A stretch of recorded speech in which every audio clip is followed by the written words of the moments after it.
Good afternoon or evening. I'm happy to be here today. I want to thank Hazel Varela and Frank Menino and Ed Hands and the people of the Easton Historical Society for inviting me to come chat a little bit about my artwork and how I got into this. I'm not really a townie, you know, I have to admit this. I didn't come to Easton until I was 11, so it's only been 54 years, which doesn't really count, I think. But anyway, my introduction to Easton in 6th grade was Mr. Key's class in the Yellow Building, the Lincoln Street School, which actually I have a painting of somewhere. But it was a wonderful time growing up in Easton in the 1960s. I am the eldest of 5 kids, and my parents, we lived up in Unionville for a time until we built a bigger house with all those kids in South Easton, and that is where I live to this day.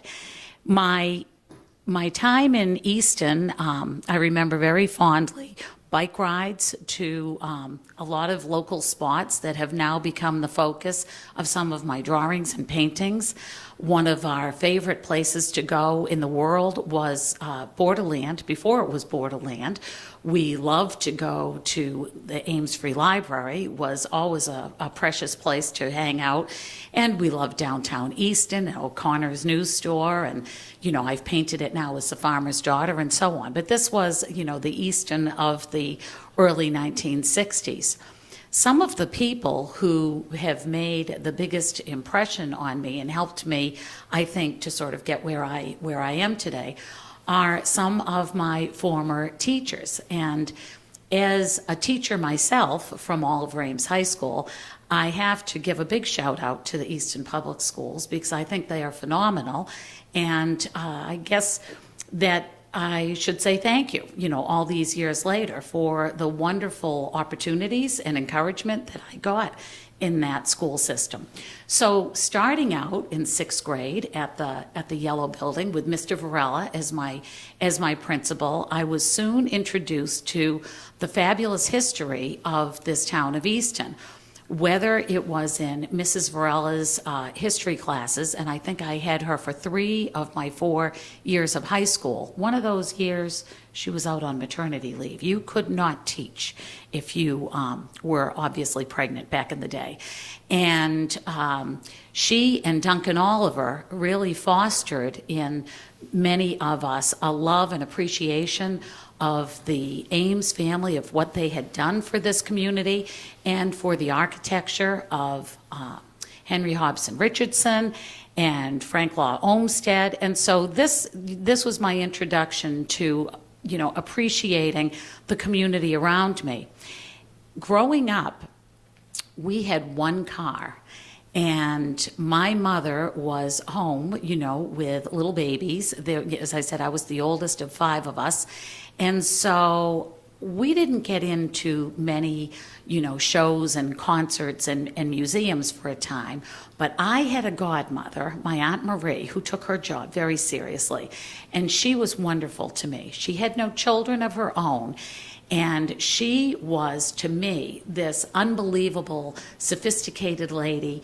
She lived in Brookline on Longwood Avenue, but during the week, she took the train and went to her apartment in New York City, where she was a buyer for Bergdorf Goodman and then later Henry Bendel, which were, you know, these wonderful stores at the time.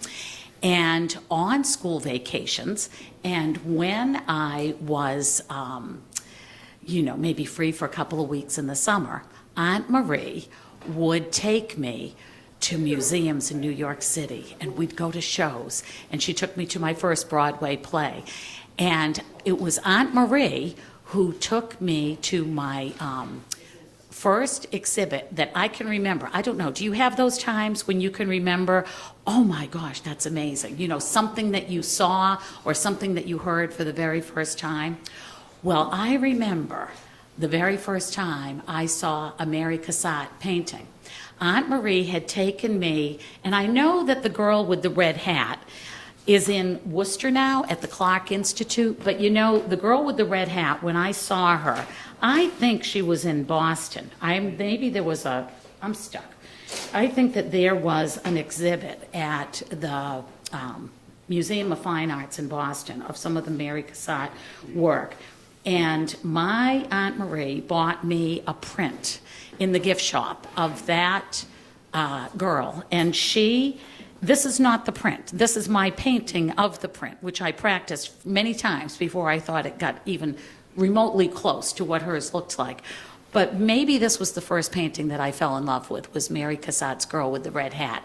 And she bought me that painting back in probably the mid-1960s, and I still have it. It's quite faded. It hung in my bedroom until I got married, and then it came to my bedroom after I got married. And yeah, we have it still. I have it downstairs in one of the girls, my granddaughter's guest rooms. But anyway, getting back to the artwork, I do get off track sometimes. But as I went through Oliver Ames, I had local history with a lot of stories from Hazel Varela and from Duncan Oliver. And, you know, I went off to college in the 70s, got married in 76, had a baby in 77, and I thought, okay, I'm done with all this teaching now. I'm going to stay home and have a family. But in 1983, Hazel made a phone call and said, could I possibly fill in for a short time? They needed a teacher. And 30 years later, when I retired, I can't begin to thank her enough for the opportunity that she gave me. While teaching at Oliver Ames in Easton, I came to appreciate more about this wonderful town and more about, I think, travel and students and opportunities and artwork. And it all combined while I was at OA, because while I was there, I had the opportunity to start traveling with students in 1990. And the first trip that Duncan and Hazel approved, I took about 23 people to the former Soviet Union. It was under Gorbachev, and they were starting to relax the relations between the U.S. and the former Soviet Union. And ever since that time, I have been traveling to Europe with students. And the reason that this fits into this talk, you might be wondering, how does this fit into this, is because that opportunity to travel with students and to see things through their eyes has really opened up the world of some incredible art to me. Wherever we go, whatever trip we're on, we always visit the most incredible sculptures and artwork and museums, castles, and the history is amazing, and the architecture has been inspiring, and being able to see some of the great masters in art is what I think has propelled me. And so, this is not a talent that I was born with. I'm just plain stubborn. And, you just work at things over and over. So for all of you who, maybe have a piece of music that you love, or, something that you've seen sewn or painted or created in ceramics or whatever, you're never too old. I mean, this is the lesson, because I was 58 before I picked up a paintbrush. So anyway, I'll spend a few minutes. If I talk too long, you just, and I'll stop, yeah. So one of my the people that I should do a little bit of a shout out to is Kristen Shea of the Oliver Ames Art Department. I had always admired Arnie Cassavant's beautiful artwork when he was my children's instructor at the art department at OA. But it wasn't until Kristen was there and my own children were grown that I started really noticing the incredible works that were hanging in the halls of the school, the new school on Lothrop Street, that her students were producing every year. And one year I was sitting at lunch, and I was having lunch with Pat Steiner, and she, said to me, Evie, Tom and I, her husband, we take art classes. We just started a few years ago. If you love this so much, I was talking about the artwork in the halls, she said, you should talk to Kristen. Maybe we could get an art class going at OA, or you should come with me and take, art classes in Boston. And so this is how it all started. Ed remembers that art class. I know you do, Ed, don't you? Ed Hands and I were in Kristen Shea's art class, and it was an exciting thing. There were about 12 of us or so, maybe, Ed, 15, 12, 15. And Kristen came in the first day and she gave us all some artist pencils, and we were all going to do color wheels, and then we were going to learn how to shade an apple. And this went very well, and we all did what we were supposed to for at least one class. The next class, I come in with a picture of my granddaughter, which is really what got me inspired. 11 years ago, I had my first grandchild, and I thought, ooh, I want to paint a picture of her for Christmas. So I come in with a picture of my little granddaughter, and someone else comes in with something else, and we all suddenly, nothing like a bunch of teachers to all take off in different directions. We all started painting exactly what we wanted, or doing exactly what we wanted. But bless Kristen, she just encouraged us and let us do what we wanted.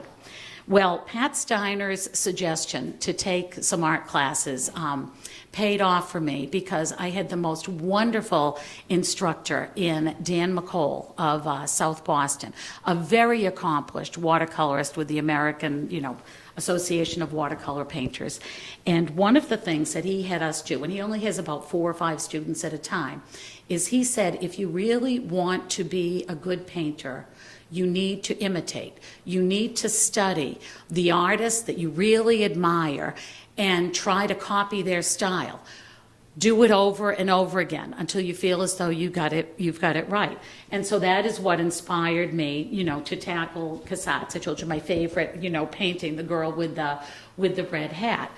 The following year, in the Marina Bay, art show, there was a program that Dan actually was instrumental in starting, called Fabulous Fakes. And artists from all over New England, or the Northeast, whatever, would submit their paintings. It could be of a Van Gogh, or a Winslow Homer, or a Sargent, or a Cassatt, or Monet, or whomever. And they would compete to see who had the best, who could try to copy their style, and so on. And it's a wonderful way to learn. And so some of, what I'm going to show you is just a different sample of different things that I've attempted over the last 7 years.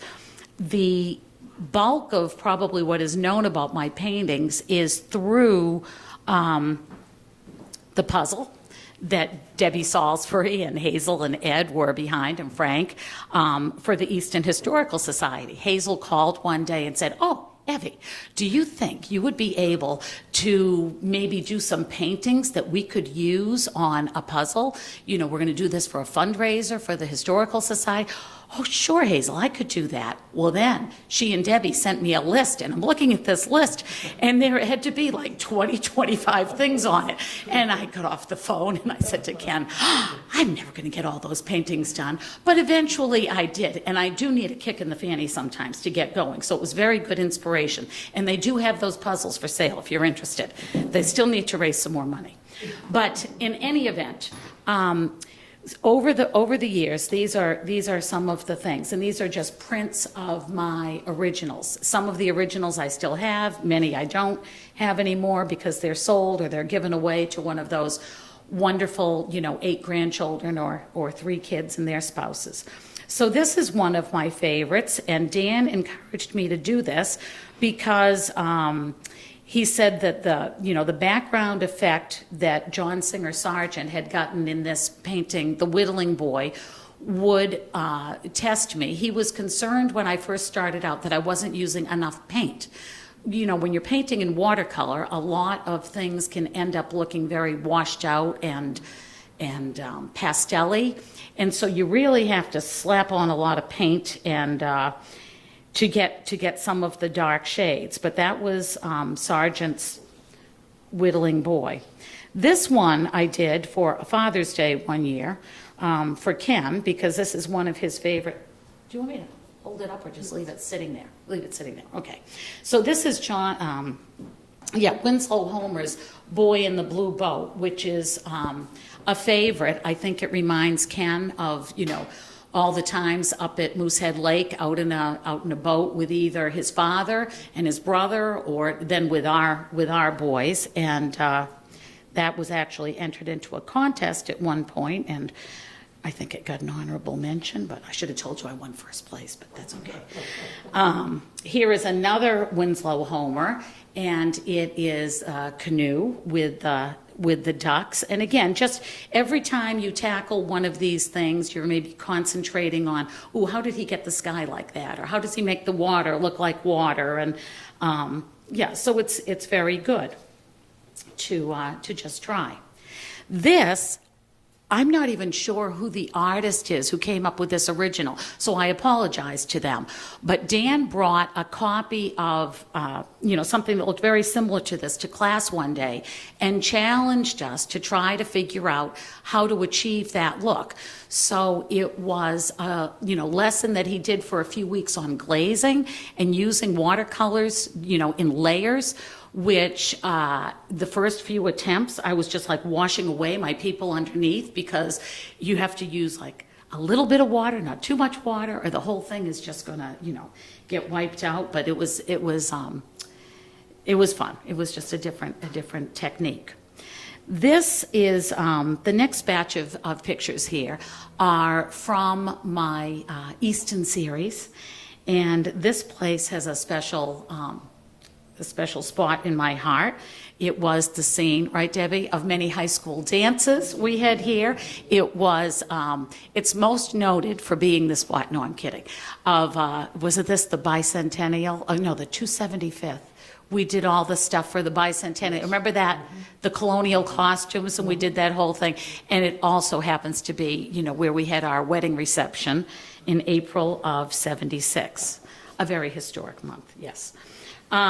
Here is the yellow building. And when I said I never had art in Easton schools, I hadn't taken it, and I came to appreciate it more with Arnie Cassavant and Kristen Shea.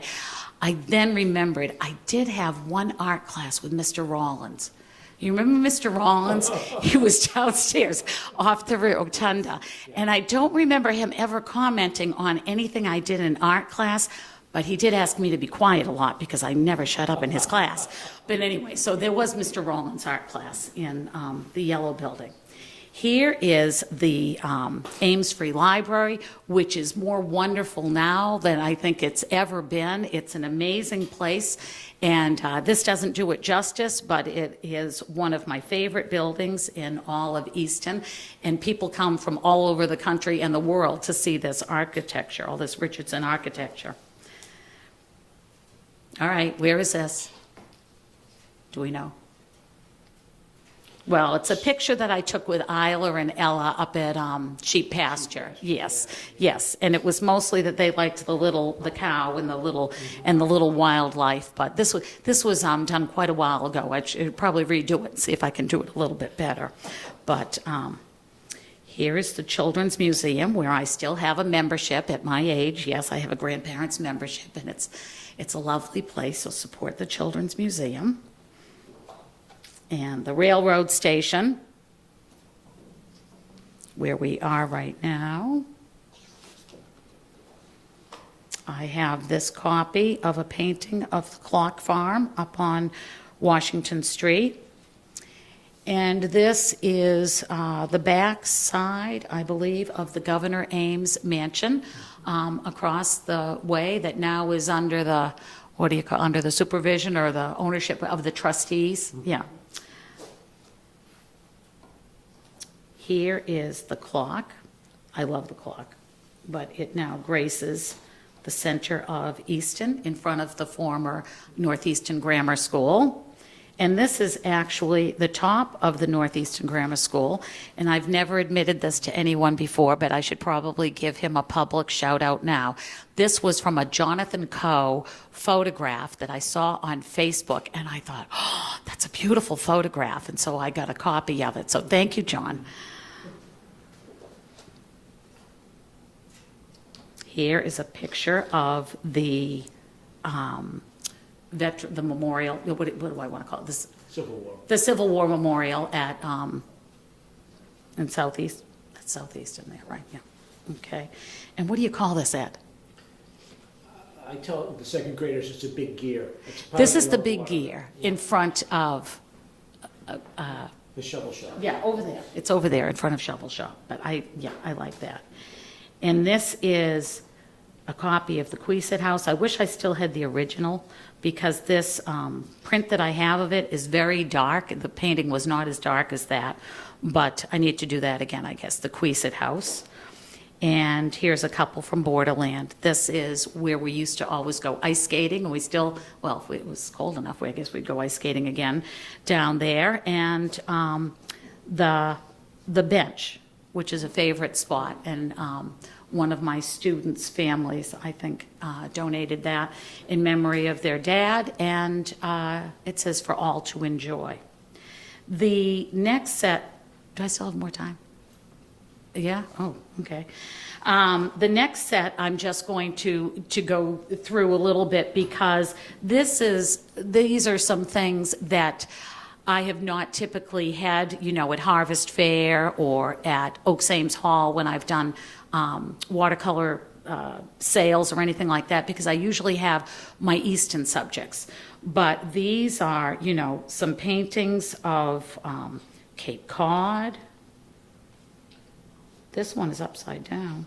Oh, they're all upside down. Okay, wait a minute. I maybe need to make them so they're not upside down. Yeah. This is moon rising over Wollaston Beach at Howe's Neck. This is, and I don't remember the name of the house, but it's down in Provincetown, just before you get into the town. Well, somebody will know what it is. It's in Provincetown. This is on vacation in Maine, just a boat that I happened to see. This next couple of paintings, I took some classes. These aren't with Dan McCall. This is with an instructor down at the Chatham Art Society, and he had us trying to do some different techniques. So you can see that that's like a lot less defined than most of my work, and it's out of my comfort zone a little bit to have it be so kind of, I don't know, crazy and messy and so on. But again, it's always a process, and you're just challenging yourself to do something different. This is Booth Bay Harbor, Maine. This is actually on vacation with Jen and Steve in North Carolina. This is Pa's old truck. He had an old truck, and we tried to, I just kind of like creative license, put some pumpkins in the back of it and did a painting for Pa.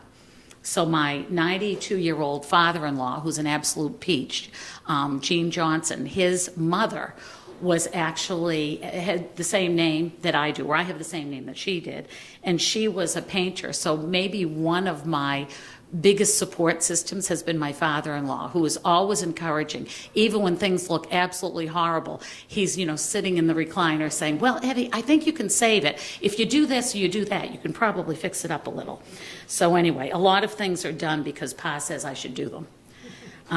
That's just a picture from somewhere in Vermont. So our middle son lives in Vermont, and a few of these things. This was actually done as a wedding gift for friends of theirs, because their friends were moving onto a property that had this beautiful big old barn. And Mark said, Mom, wouldn't that be great if we could give Katie and Dan a picture of that barn for a wedding gift? So it worked out quite well for Mark, because he asked me to do it and I did it. And yeah, it was good. This is from a scene, an old picture, not from something I saw live, but from a picture that I saw up in St. Johnsbury, Vermont, where some dear friends of ours, remember Pete O'Brien? Yes, live. This was actually on Beacon Street and the dorm where Ken lived in BU. And I think this is the Longfellow Bridge. If I run out of time here, you just tell me and I'll stop talking. I don't remember where we took this.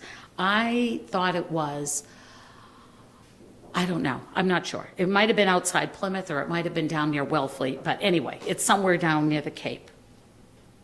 And this was actually a picture that I saw online and painted. I did not take that particular picture. This is from up in Vermont. And this, Ed, I was telling you about the Shelburne. So the Shelburne Museum, oh, it's fabulous, in Vermont, has a barn that has tons of old wagons. And I was telling Ed, I found a wagon that belonged to the Heaths of Heath Farm in Easton. And I'm working on a painting of that. But this actually, I took a little bit of license with this. This red wagon I loved, but it was in a building. So I just kind of made it look like it's outside. But, you know, it's your paint and your paper. You can do whatever you want. So now it's outside. This is, again, one of those times when I was, you know, kind of outside my comfort zone, trying to do a sort of impressionist thing in Washington State of the colors in the mountains. And this is also Washington State. So one of the sons lives in Seattle with his family. And now we're getting into the last section, which is the international travels and how many opportunities there have been to see, you know, beautiful things and paint beautiful things on those trips. This is in Ireland. And this is across the Thames. This painting is called Looking Over at Big Ben. This was just last spring in Santorini on one of the school trips. And I labeled this Santorini, but that's a lie. It's actually not Pleon. It's a little fishing area outside on the Peloponnese. And then there are a few, now were these all sideways? There are a few doors, which are always a favorite thing. And this was an experiment in using washes, trying to get like a warm look. I think it came out a little bit too pinky, but you know, the idea was there. And I love bikes and scenes that have bikes, and so these are from a trip to Italy. Just there are bikes parked all over the place and no one seems to bother them or take them, which I think is lovely. And then this last portion is inspired by grandchildren, or in this case, Jennifer, one of my best friends, her little grandson, Bradley. I did this for a gift for them. Wait a minute, he's upside down. Hold on. This is out of order. This is in Spain. I don't know how that got in there, but I guess that was left over from the... Okay, this is Mark's youngest son, Avery, and this was actually up at the Shelburne looking out the window. So that's one of the grandchildren. This is my eldest granddaughter, Mimi, playing the piano at a recital in Seattle. There is Mark up in Vermont, our middle child. And here is Isla at Ames Library reading a Harry Potter book. So I actually got her a couple more of the Harry Potter books for Christmas and gave her this picture, which was from Nana Camp. We do Nana Camp every summer. And I would bring the grandchildren. They all have their own Ames Free library card, which I thought was lovely of them to give them all their own cards. But anyway, this is Isla sitting in one of those little spots. You could have used her on your program on Chronicle Ed, you know.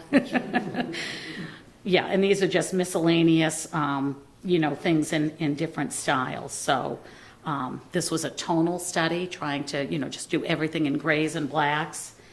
Some still life things, you know, onions and garlic. I like onions and garlic. Onions and garlic in a bowl. Cherries.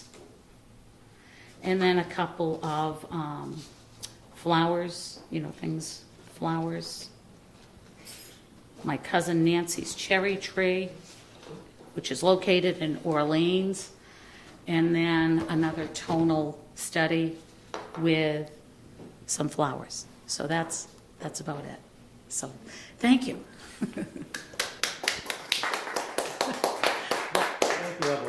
question for you.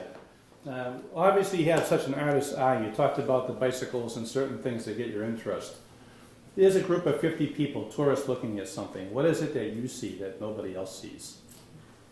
Well, if I'm traveling with students, I'm probably watching that nobody is getting too close to them, or that no one's getting lost, or that everyone's being polite and listening to the guide. But, you know, I often, and especially because we've had the very good fortune to visit some of these incredible places more than one time, you start to notice like little things, like more. I think one of the things that painting has done, you know, for me, and probably for a lot of people who like to do anything creative, is you notice, you know, maybe the detail. Like it wasn't until I started painting, and I'd been in the town, you know, for 50 years or whatever, that you start to notice like, oh my goodness, look at all the carvings on the, you know, the buildings, and you just notice a lot.